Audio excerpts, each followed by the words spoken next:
I'm a paramedic and I've been doing it for about 35 years. Well, I like helping people, but also the camaraderie with the people that you work with. I just woke up one morning and I was having hip pain. It just progressed and progressed. Finally, left work. The pain was so much I could barely walk.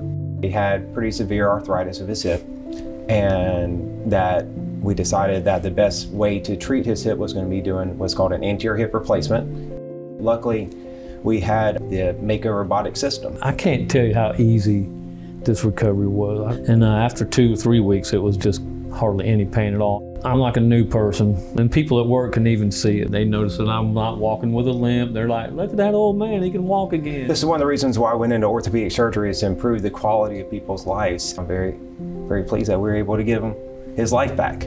Thank you again, man. You're welcome. I appreciate it. Yeah. You did a great job.